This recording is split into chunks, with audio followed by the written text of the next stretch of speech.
Sembrando Futuro, tu espacio para hablar sobre la lucha, defensa y promoción de los derechos humanos. Porque los derechos humanos deben formar parte del debate nacional.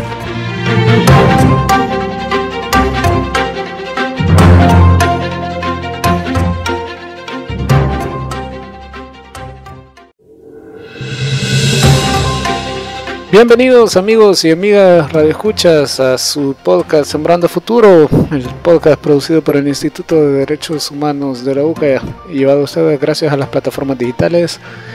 Les acompaña Kenny Cibrián. Queremos ofrecer una disculpa a nuestros amigos y amigas ya que la semana anterior no tuvimos capítulo. Sin embargo, esta semana regresamos y para iniciar con la sección de la entrevista hablaremos sobre la solicitud que hicieron organizaciones sociales, familiares y víctimas de personas desaparecidas para conformar una mesa de trabajo que trate la problemática de las personas desaparecidas ante la Fiscalía General de la República, esto aquí en El Salvador. Por tanto, nos acompañan Kerlin Belloso y Dina Martínez de la Fundación de Estudios para la Aplicación del Derecho, FESPAD, y Joana Ramírez del Servicio Social Pasionista. Bienvenidas.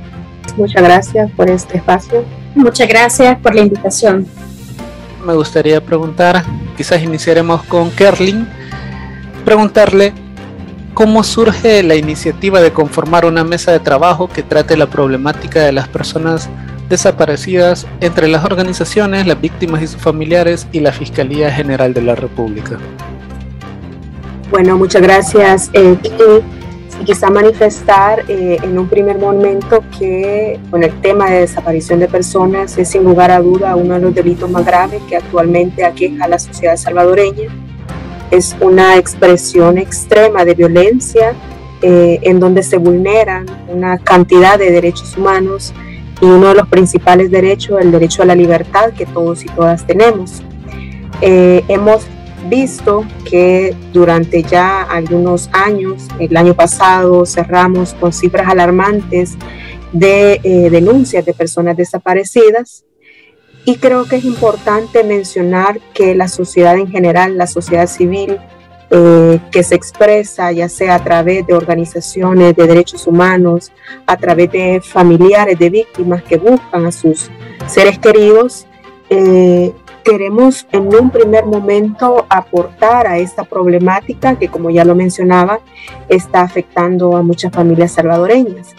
Es de esta forma que varias organizaciones de derechos humanos, entre ellas el Servicio Social Pasionista, Actívate, ASDEU y organizaciones juveniles, y esto es muy importante mencionarlo, hay organizaciones juveniles como Let's Grow, Red de Promotores, la UCA también, Poder Juvenil y otras organizaciones juveniles, es que toman a bien poder presentar esta iniciativa y esta solicitud que no deviene solo de las organizaciones sociales, sino que también deviene de los familiares de las víctimas que están buscando actualmente a sus seres queridos. Un primer motivo para solicitar esta instalación de una mesa que pueda dar seguimiento a casos de personas desaparecidas es definitivamente la falta de atención que está teniendo este tema y la desatención que se está dando a las familias, ¿no? A las personas, porque no solo están buscando las familias a las personas víctimas de desaparición, sino que también existen otras personas que sin ser familiares tienen algún vínculo y están buscando a sus seres queridos. Entonces, de acá nace la iniciativa de que se pida a la Fiscalía que exista un espacio de diálogo en un primer momento. Es decir, que las organizaciones firmantes de esta carta, pero también existen líderes comunitarios, ya que las organizaciones que solicitamos esta petición tenemos trabajo con familiares de víctimas y en un primer momento lo que definimos es, existe este problema, no se le está dando la atención adecuada y es necesario que nosotros podamos presentar esta solicitud en donde le pidamos a la Fiscalía que se conforme este espacio y que puedan participar tanto instituciones del Estado que tienen que ver con el tema de seguridad pública, pero también que tiene que ver con darle seguimiento a estos casos. Y otro elemento importante es que participen, que las familias que buscan a sus seres queridos sean escuchados y sean escuchadas. Tienen ellos el derecho de poder ser conocedores de cómo están siendo sus procesos, cómo están estos elementos que la Fiscalía tiene, cuáles son las estrategias que se tiene desde las instituciones de seguridad pública para dar seguimiento a los casos de desaparición forzada. Y como le decía, es ante un primer escenario la falta de atención que tienen las familias, que tienen las personas desaparecidas en un tema que es trascendental y que vulnera muchos derechos humanos. Muchísimas gracias, Kerlin. Joana, me gustaría preguntarte concretamente cuáles son los objetivos que se persiguen desde esta mesa articulada entre las organizaciones, las víctimas familiares y la Fiscalía General de la República. Bueno, ya lo ha mencionado Kerlin, que el objetivo en un primer momento es que la Fiscalía General de la República y las instituciones que trabajan en el tema de seguridad, como el Ministerio de Justicia, la Policía Nacional Civil, tengan un rol de informar también a las familias sobre el paradero o identificación de la persona que se encuentran buscando. Esto hay que recordar también que El Salvador ha sido históricamente un país donde han ocurrido distintos hechos de violencia y que a partir casi que desde el 2002 las estructuras criminales han cambiado y han transformado la modalidad del ejercicio de la violencia y el control dentro de los territorios. Uno de estos elementos ha sido la ocultación de los restos o de los cuerpos de las personas en las quienes han ejercido algún tipo de hecho de violencia. Partiendo de esos elementos también, lo que se persigue, el objetivo de la mesa de manera significativa es que las autoridades puedan brindar información a los familiares de las personas que se encuentran en tareas de búsqueda.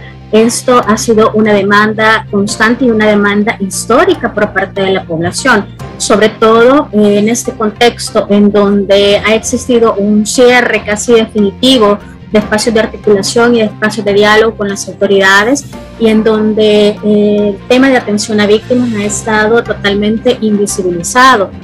El rol que ha tenido el Estado actualmente ha sido de negar la existencia de ciertos hechos de violencia, sobre todo cuando se tratan de las desapariciones, porque el delito de desapariciones también no existía con anterioridad. Es a partir del 2019 donde se tipifica el delito de desapariciones y también se inicia en implementar una serie de herramientas de carácter administrativas y que permiten la búsqueda, digamos, de alguna manera, de manera más pronta y efectiva del paradero o identificación de personas desaparecidas.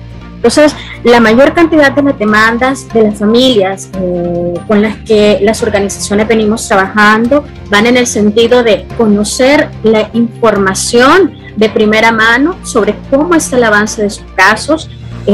Nos han expresado también en reiteradas ocasiones que existen niveles de estigmatización en cuanto a que quieren o solicitan la activación del protocolo de búsqueda urgente o cuando quieren hacer denuncias sobre el paradero de su familiar. Aún sigue bastante arraigado el tema de la espera de las 72 horas, que ya se ha tenido un trabajo bastante significativo por parte de la UNODC también y de la mesa de diálogo de personas desaparecidas con enfoque de género, en formar y en crear campañas de sensibilización dirigidas a operadores y receptores de denuncia en cuanto a que no hay que esperar 72 horas, por ejemplo, para activar el protocolo de acción urgente. Entonces, los objetivos de la mesa es eso, que la población y que las familias de las personas desaparecidas puedan obtener información acerca del avance de sus casos, que sean informadas de manera adecuada y eficiente, pero sobre todo también hacer un poco de énfasis en el tema de la prevención de las desapariciones. Se habla mucho acerca del abordaje desde un enfoque punitivo que ha dado el Estado a ciertos hechos de violencia y en particular estos que están vinculados a la participación de estructuras de maras o pandillas, pero no se está hablando tampoco de un tema de la prevención o qué es lo que está haciendo el Estado en función de la prevención de las desapariciones, qué está haciendo el Estado en el sentido de dar respuestas más desde un enfoque psicosocial a los familiares que se encuentran en este proceso de búsqueda y en los procesos de reintegración cuando se ha identificado con vida a una persona. Y es importante mencionar que una de las acciones fundamentales también que busca el establecimiento de una mesa de trabajo de este tipo es fortalecer desde el punto de vista técnico, desde un enfoque de derechos humanos, desde un enfoque incluso de género, a las instituciones vinculadas en el sistema de búsqueda de personas desaparecidas, con la finalidad, primero, de eliminar todos estos sesgos que tienen los operadores y receptores de denuncia en cuanto al tiempo de espera, pero también aquellos sesgos y elementos que van enfocados incluso en la estigmatización y criminalización de las personas desaparecidas cuando son jóvenes, cuando son mujeres, cuando son personas LGBTIQ. Lo que buscamos en este sentido es que las autoridades asuman ese rol de garante, ese rol que le corresponde en cuanto al acceso a la información de los familiares, de respuestas integrales a estas familias, pero también la búsqueda de la verdad y la justicia, que sigue siendo un derecho fundamental de las personas víctimas o sobrevivientes de los hechos de violencia. Gracias, Johanna. Dina, tomando en cuenta estas primeras valoraciones de Kerlin y de Johanna, me gustaría preguntarle cuál ha sido la reacción que han tenido las autoridades de la Fiscalía General de la República ante la solicitud que se presentó la semana pasada sobre precisamente crear esta mesa de trabajo conjunta. Sí, muchas gracias. Bueno, no hemos tenido información de alguna postura que han tomado la Fiscalía General de la República respecto a la solicitud que le hacíamos llegar como organizaciones de derechos humanos en cuanto a conformar esta mesa de trabajo.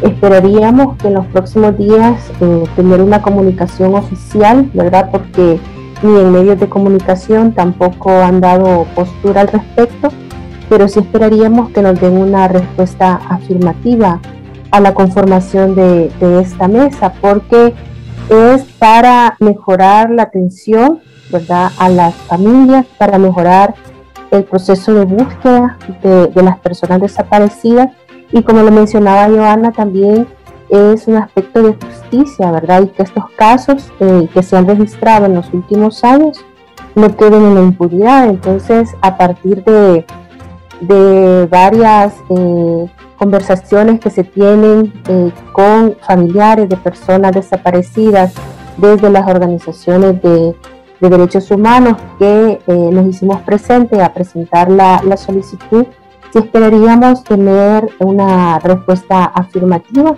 y que precisamente la mesa se integre con aquellas dependencias que tienen relación directamente, ¿verdad?, con este proceso de búsqueda, el acceso a la justicia, que es importante, y que los casos no queden en impunidad, pero además esa atención integral que debe dársele a las familias, porque recordemos que muchas familias se dedican a buscar, ¿verdad?, a las personas desaparecidas, incluso dejan sus trabajos, ¿verdad?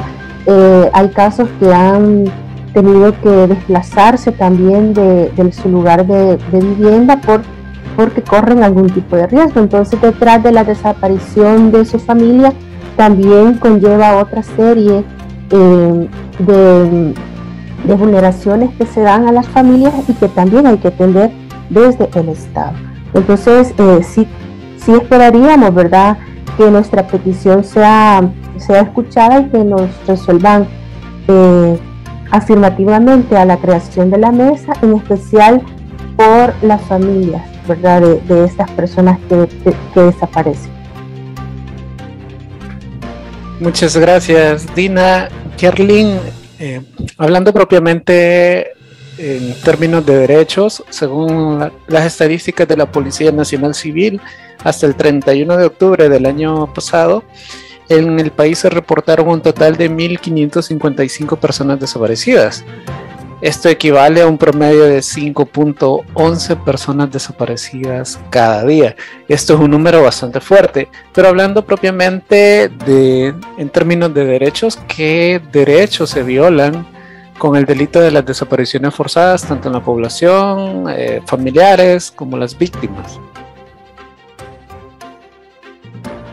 Sí, yo creo que uno de los principales derechos que son vulnerados a una persona desaparecida es el derecho a la libertad en un primer momento, al ser privada, ¿no?, de esa facultad que tenemos de movilización, libertad ambulatoria.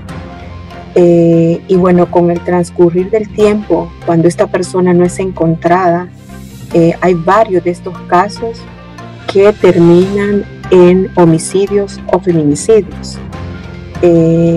La desaparición forzada es un delito extremadamente grave que está afectando también el tema de la seguridad jurídica de las personas y también involucra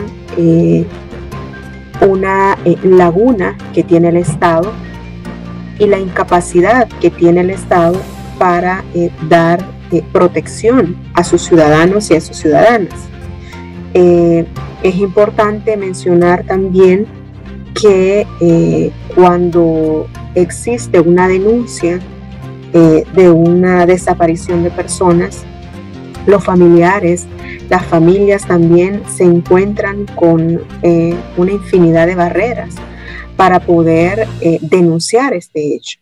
Y una de las barreras, creo que la mencionaba Joana, es en cuanto a la falta de una rápida respuesta desde el Estado, desde la institución en donde se interpone una denuncia, desde la Fiscalía, desde la Policía. ¿Cuál es la respuesta que se le da? El tema de la estigmatización que se hace a los familiares, pero también a la persona que en ese momento se encuentra desaparecida. Creo que el Estado, hasta el momento, y cuando digo Estado, creo que no es dar o trasladar una problemática a un gobierno que se encuentra en un momento determinado, ¿no?, sino que creo que es importante mencionar que existe una laguna en cuanto a falta de políticas públicas que puedan atender esta problemática. Los principios rectores de la ONU sobre el tema de desaparición forzada de personas indican algunos lineamientos que los estados deben de asumir para dar respuesta a este problema. El Salvador no ha ratificado ninguna de las convenciones que existen en este tema y esa es una primera vulneración a derechos humanos desde el Estado. Uno de los principios que se establecen desde la ONU es la presunción de vida. Cuando yo interpongo una denuncia sobre un familiar o sobre una persona conocida como desaparecida, ¿cuáles son las respuestas que tenemos desde las instituciones, ya sea la Fiscalía o la Policía? ¿Ya fue a medicina legal? O sea, estamos presumiendo que la persona ya se encuentra sin vida. Otro de los principios que establece estas directrices es el tema de establecerse como una política pública. Hasta el momento no conocemos cuáles son las políticas en el tema de seguridad y mucho menos en el tema de personas desaparecidas que se están manejando desde el actual gobierno. Entonces creo que son un conjunto de elementos y de vulneraciones que se dan a la persona directamente víctima de desaparición, pero también a sus familiares. Existe una desprotección desde el momento en que en el país sucede una primera desaparición. Debería de existir toda una política que permita establecer mecanismos claros de prevención que este delito no se dé. Debería de existir lineamientos para todo el tema de persecución penal del delito, pero también deberían de haber lineamientos claros para atender las necesidades de las familias que lo buscan. Las familias están en un total abandono y existen algunas obligaciones que las familias asumen cuando una persona es denunciada como desaparecida. Entonces creo que es varios derechos fundamentales, y desde el Estado existe esa responsabilidad de poder establecer lineamientos claros para que esto no suceda. Y cuando el Estado es incapaz de poder dar respuesta a que no suceda el tema de las desapariciones, desde ahí se nos están vulnerando todos nuestros derechos. Muchísimas gracias, Kerlin. Nosotros tenemos poco tiempo, pero me gustaría dejar una pregunta contigo, Johanna, y si es necesario interrumpirte, pues tendría que hacerlo por el tema de la pausa comercial. Sin embargo, me gustaría preguntarte, teniendo a la base ya todo esto que ustedes nos han explicado en cuanto al delito de la desaparición, pues precisamente la desaparición forzada se puede constituir como un delito solo a nivel nacional, o puede esto escalar a un delito de derecho internacional. Bueno, la Corte Interamericana de Derechos Humanos ha señalado que la desaparición de personas influye en una clara violación a múltiples derechos de manera continua. Ya lo mencionaba Kerlin. A esos derechos está vinculado a la libertad, a la integridad personal, a la seguridad jurídica, a las garantías procesales incluso. Y que afectan no solamente a la víctima directa de la desaparición, sino a sus familiares o personas de interés o que se encuentran en procesos de búsqueda, en donde el Estado no ha garantizado la protección previa y tampoco elementos para la identificación de la persona con vida. La presunción de vida es fundamental en cuanto al delito de desaparición. Entonces, todas estas violaciones sistemáticas se vuelven incluso delitos de lesa humanidad, y esto en el sentido de que muchas de las desapariciones estaban vinculadas o están vinculadas de alguna manera a agentes del Estado, en donde se ha documentado casos de personas que han desaparecido a raíz de las intervenciones en los territorios por parte de las fuerzas de seguridad, ya sea la policía o la Fuerza Armada, pero también existe una permisibilidad por parte del Estado al no regular este tipo de hechos de violencia. Por ejemplo, hasta el 2019 se tipificó el delito de desaparición por particular, en donde se castiga de un enfoque de carácter punitivo la desaparición de una persona. Sin embargo, tenemos reportes que al menos desde el 2019 solo han habido 2 condenas por este delito. Y si vemos los índices de denuncias o de avisos de personas desaparecidas, hay una amplia brecha de impunidad incluso en ese tipo de casos. Entonces nos enfrentamos a una situación de violaciones a derechos humanos de carácter internacional, pero también la falta de acceso a la justicia y a la creación de mecanismos efectivos para la identificación de personas desaparecidas, pero también el acceso a la justicia que no están teniendo las víctimas. Entonces, también al Estado colaborar en el sentido de no generar las condiciones para la prevención de las desapariciones, para la atención a víctimas, está violentando los derechos fundamentales de la población. El Estado ha venido ignorando este tipo de hechos de violencia que han sido históricas en el sentido que han habido múltiples casos en donde se ha denunciado las desapariciones, la falta de acceso a la justicia, pero también los casos que están vinculados a la identificación de fosas clandestinas, el ocultamiento de información a los familiares. Por ejemplo, uno de estos casos tan simbólicos ha sido el caso de Chalchuapa, en donde aún se continúa esperando información y la entrega de algunos cuerpos que se identificaron dentro de la zona, pero sí se vuelve un delito de lesa humanidad cuando el Estado colabora en el sentido de no brindar acceso a la justicia, no brindar prevención ante las desapariciones, y sobre todo en el caso de El Salvador, cuando las desapariciones están vinculadas a múltiples actores, porque aquí hablamos de que las pandillas en efecto son quienes ejercen en mayor medida las desapariciones, pero también el Estado a través de los cuerpos de seguridad, y también en el caso de las mujeres hay una violencia que ejercen sus parejas, sus exparejas también, o personas de las comunidades también que ejercen este tipo de violencia, de ocultamiento. Y claro, hay antes, digamos, de cometer ese tipo de hechos, hay detrás también un ejercicio de la violencia, de la persecución en contra de las víctimas. En el caso de las mujeres hay una violencia sexual, también previo a los feminicidios, y es algo que también no se está dialogando, no se está exponiendo también la violencia que viven las mujeres, y que aunque exista un protocolo de acción urgente que le diga a las autoridades cómo deben de actuar, la transversalización del enfoque de género no está presente en los procesos de búsqueda, pero tampoco está presente cuando son muchas veces madres, abuelas o mujeres las que se enfrentan a un tema de búsqueda y de acceso a la justicia, que están haciendo llamados y haciendo presencia ante las instituciones del Estado, como el Instituto de Medicina Legal, la misma Fiscalía General de la República, la Policía Nacional Civil. Entonces, sí es un delito que puede ser considerado de lesa humanidad, pero también en el sentido de que tiene la aquiescencia del Estado, donde se está permitiendo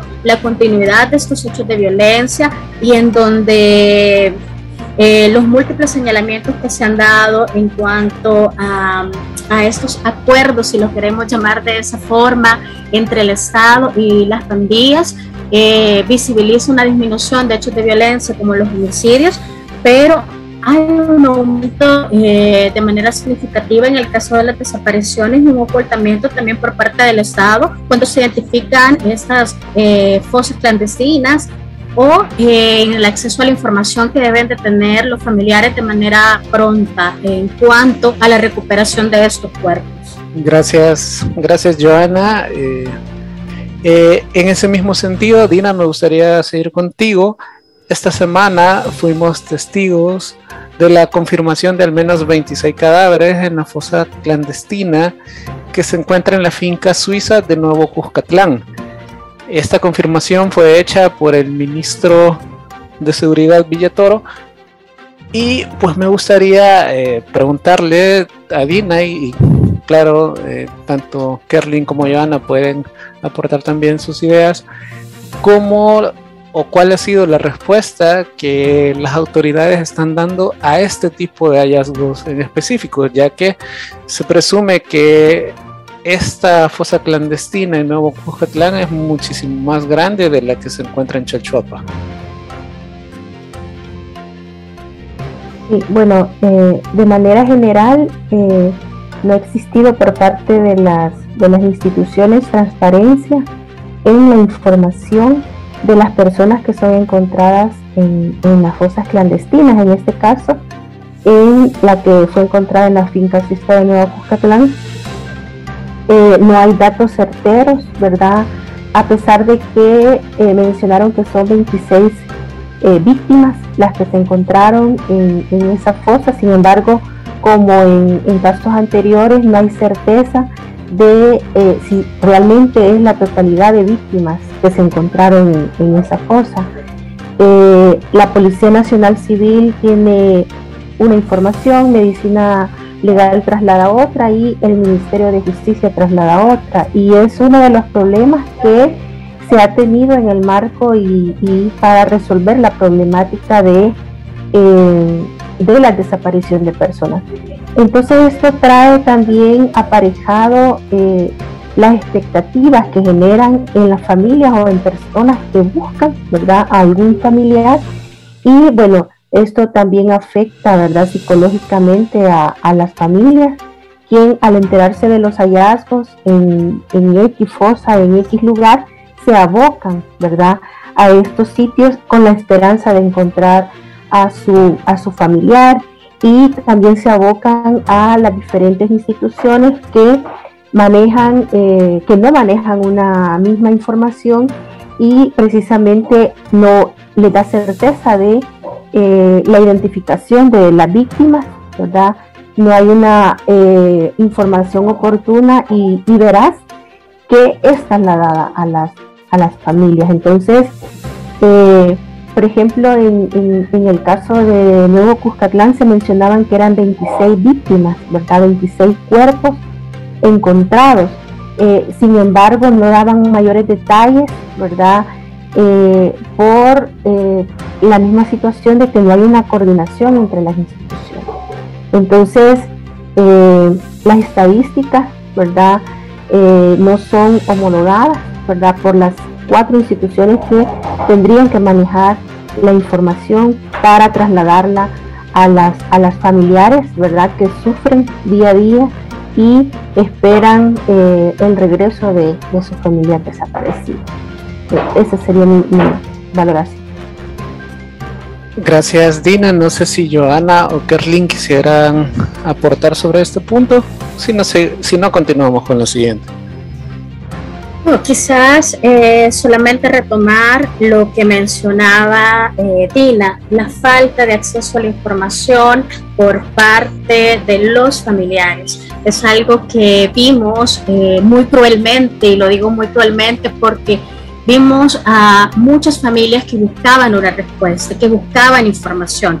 Y no solamente se ha identificado este caso en la finca Nuevo Cuscatlán, sino también hay otros casos que se han identificado y en donde las familias no han tenido respuestas o se ha dado la certeza de que sí, efectivamente su familiar se encuentra en ese lugar, pero los procesos de entrega han sido bastante largos.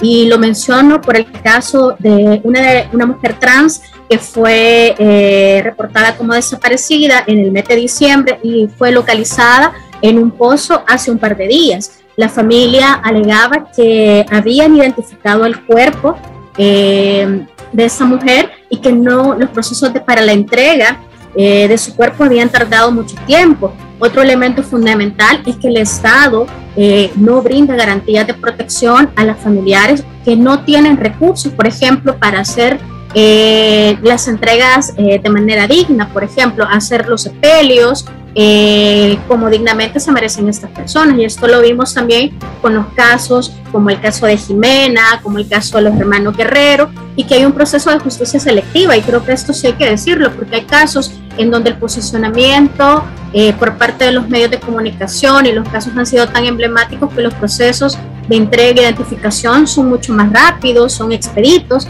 pero en otros casos que no han sido abordados, incluso desde los medios, se tardan mucho más tiempo en hacer estos procesos de entrega y no hay información, incluso para los mismos abogados que están acompañando algunos de estos casos, no han tenido acceso a una información si hay una identificación certera o cuántos cuerpos en realidad se encuentran en esos cementerios clandestinos.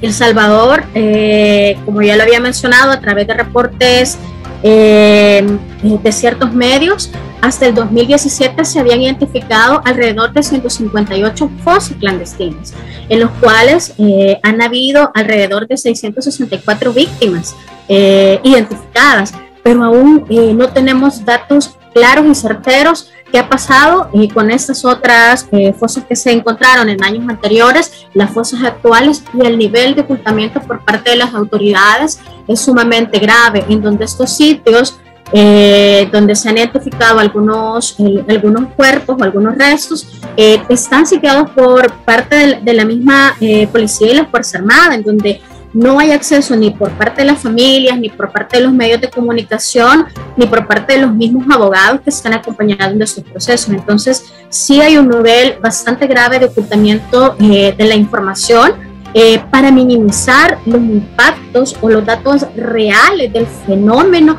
de las desapariciones, aunque ya no deberíamos de hablar de un fenómeno, porque es un hecho de violencia de manera constante y que ha venido transformando y visibilizándose históricamente también en el país. Kenny, a mí sí también me gustaría hacer un aporte en este tema de las fosas clandestinas que han sido encontradas. Adelante, adelante. Hay dos casos que a mí me llaman mucho la atención y que fueron casos bastante mediáticos, que de alguna forma se les dio algún tipo de priorización porque eran las familias, ¿no?, a través de amistades, a través de organizaciones de derechos humanos que con su apoyo daban visibilización a sus casos. Y uno de estos casos del año recién pasado es el caso de Jimena. Jimena, una joven de 21 años, fue encontrada en esta finca suiza. Me llama la atención el tema de los protocolos de búsqueda, porque no se tiene claridad sobre cómo son manejados los protocolos de búsqueda. Otro caso bastante claro fue el tema de los hermanos Toledo. ¿Y por qué me llama la atención ambos casos? Las 3 personas fueron encontradas en la misma finca suiza de Nuevo Cuscatlán, con algunos días de diferencia. Entonces, si no se tiene claridad sobre cómo van a ser los protocolos de búsqueda, difícilmente se les va a poder dar una atención articulada a las familias. Veíamos, por ejemplo, en las noticias se ven imágenes desgarradoras en donde las familias van con alguna pertenencia de su familiar a la fosa que ha sido encontrada. La semana pasada, por ejemplo, veía una señora que llega a esta finca suiza con la foto de su hijo, y cuando le dicen que posiblemente el cadáver de su hijo esté ahí, la señora se desmaya. No había ahí nadie quien le diera atención o primeros auxilios. No sé si había un médico, pero lo que se ve en la imagen es la fotografía de 3 soldados y la señora desmayada. Estaba en el suelo. Entonces, ¿cómo es esa atención integral que se le va a dar a las familias? ¿Cómo es que se les traslada la información?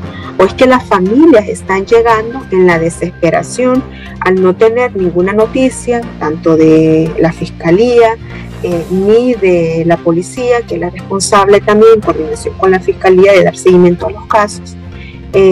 Porque lo que hace policía y fiscalía es hablarle al familiar y preguntarle: mire, ¿usted tiene algún tipo de información? Como que si las responsabilidades de investigación son de las familias. Entonces creo que es importante darle prioridad a los protocolos de búsqueda. ¿Cómo es que se están realizando? ¿Cómo es que se informa, se traslada la información a las familias cuando se identifica que existe una fosa? Y también creo que es muy importante que estos protocolos de búsqueda deben de tener un enfoque diferencial, un enfoque de género. Ya lo mencionaba Joana, es necesario que las políticas públicas permitan determinar móviles, motivos. Generalmente en los casos de desaparición de personas, hemos visto unos el año recién pasado, por ejemplo el caso de Carla, también el caso de Flor, ¿no?, que fueron desaparecidas y posteriormente fueron víctimas de feminicidio por sus parejas. Es decir, que las políticas públicas encaminadas a dar seguimiento al tema de desaparición deberían de tener un enfoque diferencial que permita identificar estos patrones que llevan a las personas a cometer este delito. Solamente sería. Muchas gracias, Kerlin. Quizás siempre por el orden, seguir con usted y preguntarle, además de estas acciones que ya se han hablado, sobre todo la comunicación que se tiene entre las instancias del gobierno encargadas de hacer la investigación y la búsqueda de las personas desaparecidas, los protocolos también que necesitan una renovación, ¿qué otro tipo de acciones debería de emprender el Estado salvadoreño para solucionar una problemática tan grave como la desaparición de personas?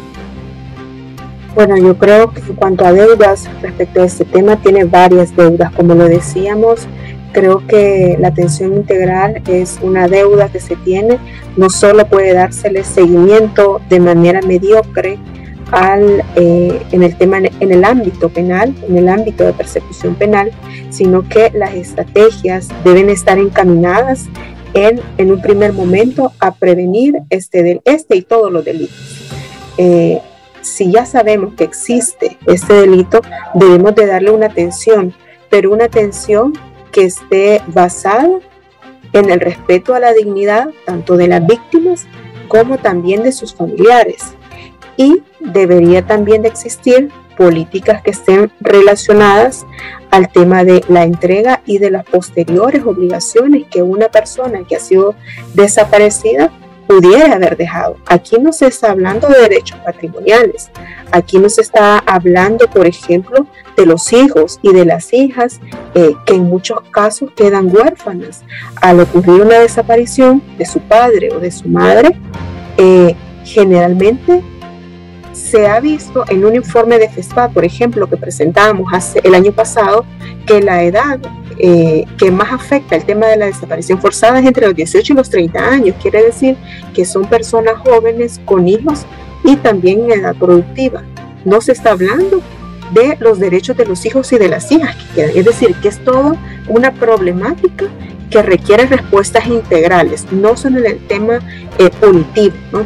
Aunque se tienen deudas en el tema punitivo, pero creo que es necesario también que el Estado pueda garantizar, reconocer, pero también establecer políticas claras. Debería también el Estado de adherirse a las convenciones internacionales que existen sobre el tema de personas desaparecidas. El protocolo de acción urgente también creo que no debe ser un documento muy bonito, muy aspiracional, sino que debe ser un documento que debe ser cumplido por las autoridades responsables, que cuando una persona llega a una sede fiscal o una sede policial pueda ser atendida de manera urgente, que la policía pueda iniciar inmediatamente las acciones de búsqueda y no que se pongan a realizar algunos criterios o algunas valoraciones bastante personales, ¿no? Entonces creo que por ahí me quedaría yo en cuanto a deudas bastante puntuales y que podrían empezar a tomar cartas en el asunto las autoridades para que desde los diferentes ámbitos, desde el ámbito de atención, desde el ámbito de protección, pero también desde el ámbito de la acción penal, deben hacerse responsables. Tenemos una dirección de atención a víctimas que no sabemos qué está haciendo, no sabemos cuál es su rol, bueno, sí sabemos cuál es el rol, pero no entendemos la inactividad que podría tener en cuanto a los familiares de las víctimas de desaparición forzada. Solamente que no. Muchísimas gracias, Kerlin. Joana, siguiendo en la misma línea de las acciones que se deberían de implementar para solucionar la problemática de la desaparición de personas, en el pasado 181 periodo de sesiones de la Comisión Interamericana de Derechos Humanos, precisamente fue la Comisión quien dictó algunas recomendaciones al Estado salvadoreño para prevenir y combatir el tema de la desaparición de personas. ¿El gobierno de El Salvador ha implementado alguna de estas recomendaciones? Bueno, quizás quisiera comentar, ¿no?, que una de las acciones que realizó en un primer momento el Grupo de Trabajo sobre Personas Desaparecidas en El Salvador, que es un espacio conformado por distintas organizaciones de sociedad civil que se aborda el tema específico de manera muy particular de la situación de personas desaparecidas, citó una audiencia temática con el objetivo de identificar o exponer a la misma comisión las acciones que estaba realizando el gobierno en torno a la temática, pero también exponer las necesidades de la víctima. En esta ocasión, el gobierno, a través de su delegación, pues se presentó a la audiencia, en donde adquirió una cierta cantidad de compromisos. Entre ellos era crear un espacio de diálogo precisamente entre los familiares y las organizaciones de la sociedad civil, exponer algunos avances que consideraban que se estaban realizando en materia de atención a personas desaparecidas, como la creación de algunos protocolos, algunos enfocados en el tema de atención psicosocial a los familiares o a personas que se encuentran en tareas de búsqueda, algunos protocolos al momento de la recuperación de hallazgos de cuerpos en fosas clandestinas, y estos procesos más desde un abordaje más psicosocial. En múltiples ocasiones se trató de tener algún tipo de acercamiento con el Estado, lamentablemente pues no se logró. Actualmente ninguno de estos compromisos ha sido retomado de manera real por parte de las autoridades estatales, y es en ese sentido también la iniciativa de presentar una carta o una solicitud a la Fiscalía General de la República para la conformación o la creación de una mesa de trabajo con familiares. Surge de la iniciativa de las mismas familias, porque no ha habido ningún tipo de acercamiento por parte de las autoridades o la mejora de las respuestas ante las demandas de las familias. Existe una deuda bastante fuerte en materia de prevención y atención, no solamente para los casos de personas desaparecidas, sino para la violencia contra las mujeres, las personas desaparecidas, los casos de violaciones a derechos humanos. En ese sentido, también el año pasado se presentó un análisis a la Asamblea Legislativa en donde se justificaba de alguna manera porque El Salvador debería de formar parte de la Convención Interamericana sobre Desaparición Forzada de Personas, la Convención Internacional para la Protección de todas las personas en contra de las desapariciones. Esto debido a que la presidenta del Comité sobre Personas Desaparecidas de Naciones Unidas estuvo presente en la audiencia e incluso solicitó al Estado que ratificara y que formara parte de estas convenciones internacionales, y se hizo la pregunta también por qué El Salvador todavía no era parte. Ante esa situación el Estado pues no dio respuesta. Incluso los datos estadísticos presentados por el Estado difieren de los datos en la información que se tiene por parte de las organizaciones de acceso a la información pública. Entonces todavía no se han concretizado ninguno de los compromisos que El Salvador adquirió en esta audiencia temática, pero también han habido de alguna manera pues algún tipo de retrocesos en cuanto a la postura del Estado dentro de la audiencia y la información que ha sido trasladada en algunos casos por parte de las autoridades de justicia, específicamente por el ministro Gustavo Villator, en donde vimos conferencias de prensa en donde señalaba responsabilidad a los familiares de personas desaparecidas por esta situación, en donde han habido declaraciones de estigmatización, de criminalización y de ocultamiento de la información. Entonces, como ya lo mencionaban las compañeras, esperamos a que se pueda obtener una información de carácter positiva. Desde los espacios, desde las organizaciones se va a continuar haciendo una labor de denuncia constante y una solicitud también a las autoridades de mejora de las respuestas y acompañamiento a las familias que se encuentran en estas tareas de búsqueda, brindando servicios de atención, que ya lo hemos mencionado con anterioridad. El Estado no está asumiendo ese rol fundamental de ser un ente garante, pero sobre todo no está atendiendo a las necesidades de las víctimas, al contrario, está generando más procesos de revictimización, no solamente en temas de prevención de las desapariciones o los hechos de violencia, sino también por la falta de apertura a estos espacios de diálogo, el acceso a la información que deberían de tener las familias, y sobre todo en temas de llevar procesos de acompañamiento reales para la búsqueda de la reparación integral a las familias y generar acciones encaminadas a la no repetición ante estos hechos de violencia. Gracias, Joana. Dina, finalmente me gustaría preguntarle desde el enfoque de atención a personas, ¿cómo afecta a las víctimas y a sus familiares la estigmatización que hacen las autoridades acerca de las personas desaparecidas? Y esto, como ya lo mencionaba Joana, el ministro Villatoro, pues en su momento acusaba a las propias víctimas de ser las responsables directas de su desaparición y acusaba a la familia de no brindarles la atención adecuada.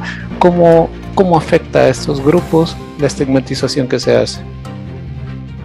El común denominador en la mayoría de casos que se han registrado, y que incluso FESPAD el año pasado presentó un informe sobre la atención que recibían las familias de las víctimas de desaparición, y precisamente hay un alto grado de estigmatización hacia las víctimas y revictimización en sus familiares, y precisamente por el manejo que hacen los diferentes funcionarios y funcionarias cuando se refieren a algunos casos. Y bueno, lo veíamos en el caso de los hermanos Guerrero Toledo, en donde se les acusaba de ciertos delitos, ¿verdad? Involucraban a la familia, y posteriormente el ministro corrigió, ¿verdad?, esa información tergiversada que había dado, pero ya se le había causado un daño a la familia, ya se había estigmatizado a la familia, a los amigos, ¿verdad?, que habían estado en labores de búsqueda. Y eso solo por ponerle un caso. Hay personas, por ejemplo, hay delegaciones donde van a interponer denuncias en donde lo primero que hacen es decirle no, ella quizás se fue con algún novio que tenía o con alguna novia que tenía, entonces, o que dejen de buscarlos porque ellos están mejor así. Entonces hay una serie de el tratamiento que se da a las familiares que buscan a una víctima de desaparición no es la más acertada, y por eso se hablaba de tener protocolos de atención, ¿verdad?, que garanticen la no estigmatización y la no revictimización en los casos de las personas de desaparecidas. Pero además de hablar de estigmatización, también existe un clima de impunidad e indefensión, ¿verdad?, de la familia, que agrava también los impactos psicosociales que deben enfrentar. Porque luego de la desaparición, ¿verdad?, de sus seres queridas, también viene otro tipo de conflictos que le generan, ¿verdad?, una persecución por parte incluso de las instituciones, de las autoridades, ¿verdad?, para que ellos puedan brindar más información. Y algunos de los casos que se han resuelto es gracias al aporte que dan las familias, que ellas mismas con sus recursos buscan a sus familiares, incluso dan información a la fiscalía, a la policía, donde posiblemente pueda estar su familiar, con la esperanza de encontrar un apoyo desde las instituciones que muchas veces no llega. Entonces, algunos casos se han resuelto precisamente por la inagotable búsqueda que hace la familia en los lugares, se van a meter a lugares recónditos, a lugares peligrosos, con la esperanza de encontrar a su familiar. Y cuando piden ayuda a la policía, les deniegan la ayuda porque no hay recursos, porque no hay elemento policial disponible, en fin, le ponen muchos pretextos para darle el acompañamiento que necesitan. Entonces, además, los familiares deben lidiar con otros impactos, por ejemplo, impactos económicos, ¿verdad?, que puede causar la ausencia de un ser querido, ya que muchas veces estos son proveedores, son jefas de familia, ¿verdad?, o sostén de otras miembros de la familia.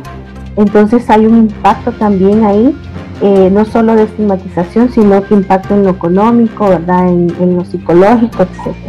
Entonces, es por eso que desde las organizaciones se han hecho una serie de peticiones, ¿verdad?, y solicitudes de mejorar, ¿verdad?, tanto las labores de búsqueda, pero también las labores de atención a las familias.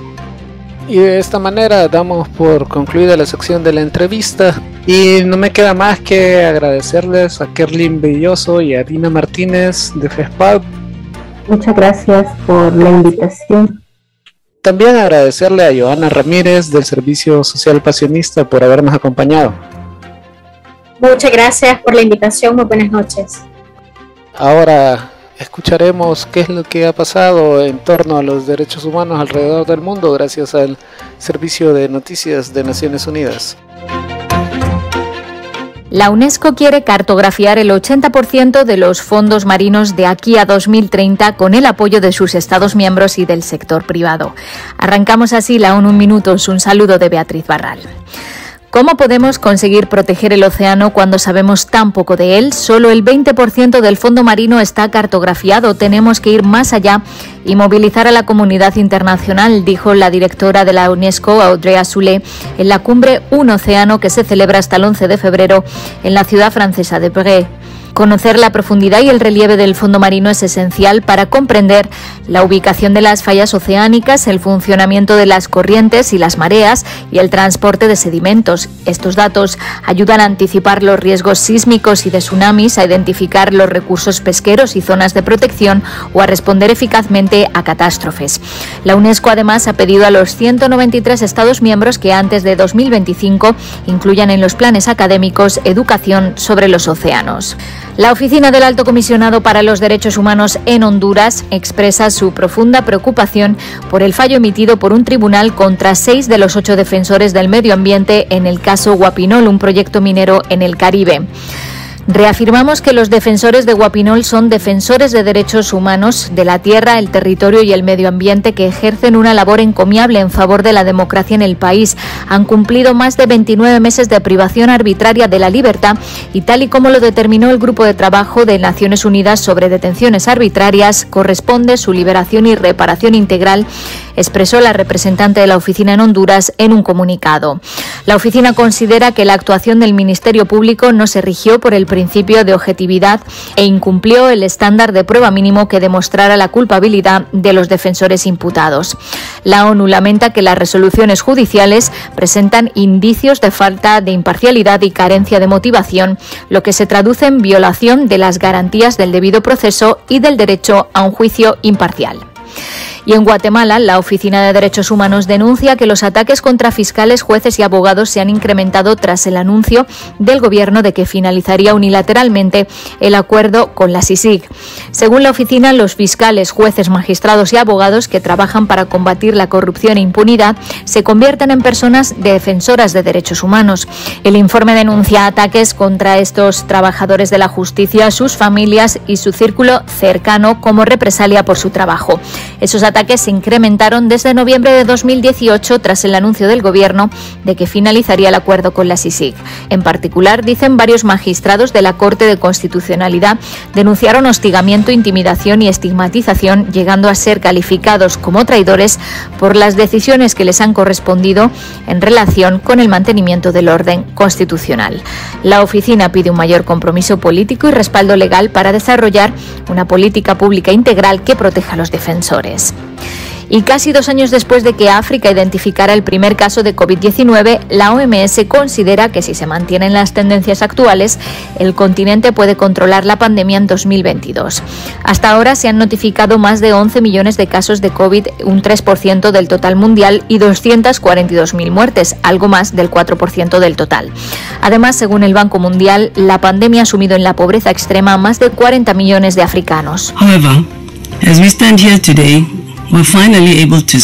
sin embargo, hoy podemos decir finalmente que si continúa la tendencia actual, hay luz al final del túnel. Si seguimos vigilantes y actuamos intensamente, sobre todo en la vacunación, el continente está en camino de controlar la pandemia, dijo la doctora Matshidiso Moeti, la directora de la rama regional de la OMS. Moeti destacó que la respuesta de África ha sido más eficaz con cada oleada del virus. El número de camas de UCI ha pasado de 8 por cada millón de habitantes en 2020 a 20 por millón. El número de plantas de oxígeno ha aumentado un 60%, de 68 a 115, y el número de laboratorios capaces de detectar el COVID ha subido de 2 a más de 900. Sin embargo, solo un 11% de la población del continente está completamente vacunada. Hasta aquí las noticias más destacadas de las Naciones Unidas. Y de esta forma damos por concluido un nuevo episodio de su podcast. No me queda más que recordarles que se mantengan pendientes de su episodio semanal. Les acompañó Kenny Cibrián y no se olviden tampoco que pueden seguirnos en todas las redes sociales buscándonos como Iduca o @Iduca. Nos vemos la semana que viene. Reflexionar, convertir en cultura nuestra memoria del pasado, resulta indispensable para una cultura de paz. El Instituto de Derechos Humanos de la UCA presentó Sembrando Futuro.